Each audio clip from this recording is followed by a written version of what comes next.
I stayed up late last night, ladies and gentlemen, consuming adult beverages while watching the Mars landing.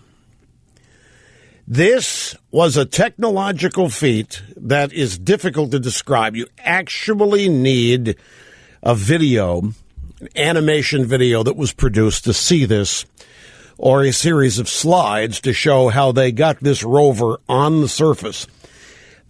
I don't know if this means anything to you. 500,000 lines of computer code.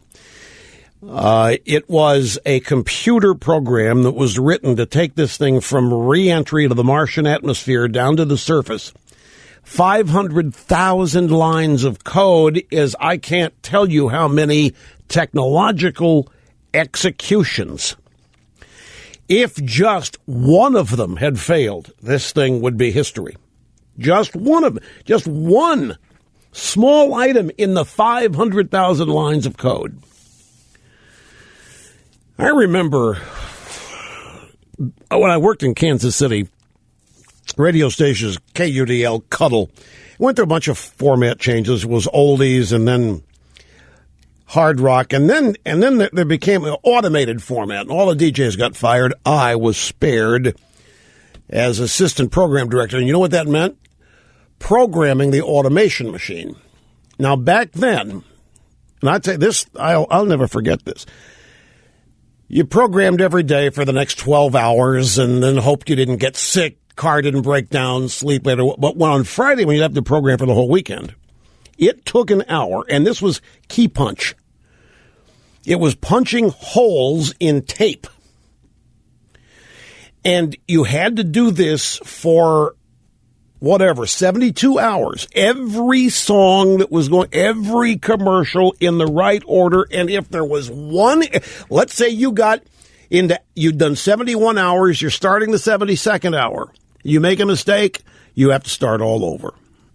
The first 71 hours are worthless.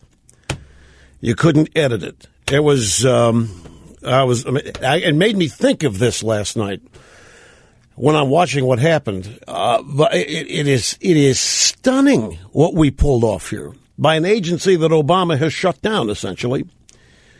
I was just, these people ought to, and they were hooting and hollering. They were having the biggest time when this thing landed. They didn't know it. In fact, there was a 14-minute delay from the time a transmission starts near Mars before it reaches here. Radio signals travel pretty much speed of light. It takes the mission was 36 weeks is 9 months to get there, but a radio message takes 14 minutes. When the people at the Jet Propulsion Laboratory got the signal that they were re-entering the atmosphere, the thing was either on the surface already or blown to bits. They didn't know because of the delay. So everything they learned was 14 minutes after the fact. And the video that they prepared, the animation to show what all was happening here to make this happen. For example, just one thing. The largest parachute ever made was invented for this thing, created to hold 65,000 pounds. It weighed 100 pounds itself.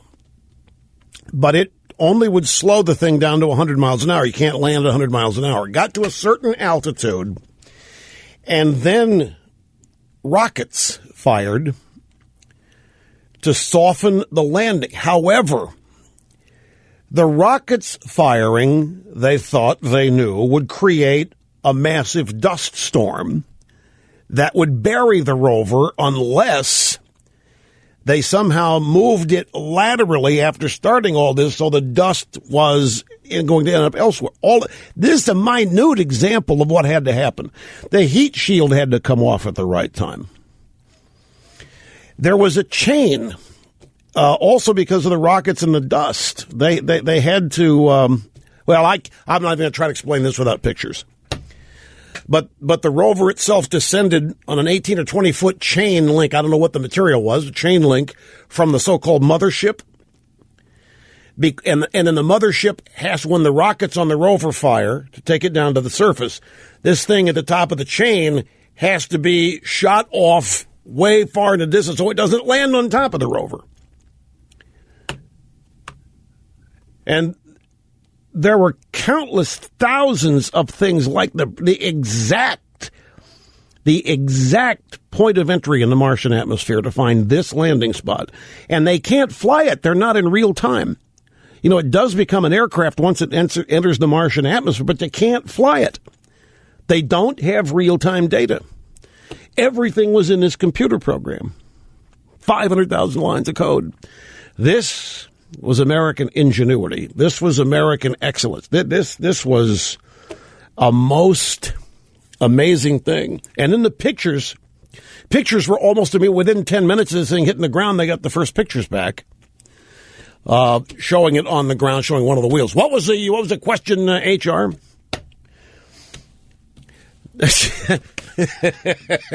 HR wants to know if it's near the flag. Yeah, that Sheila Jackson Lee, she was visiting NASA in Houston. That's her district. She was in the Johnson Space Center.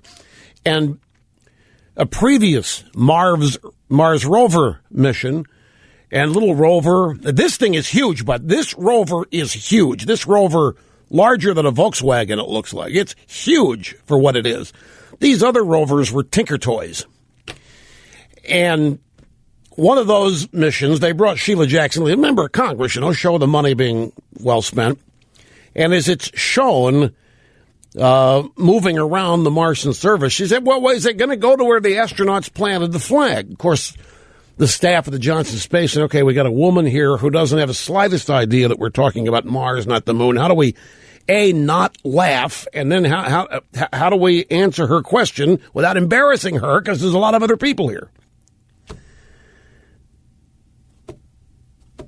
Oh, that's right, folks. I'm sorry. We didn't build the spaceship. Never mind. We didn't build that. No, wait a minute. We damn well did build it because there aren't any roads and bridges up there yet. We damn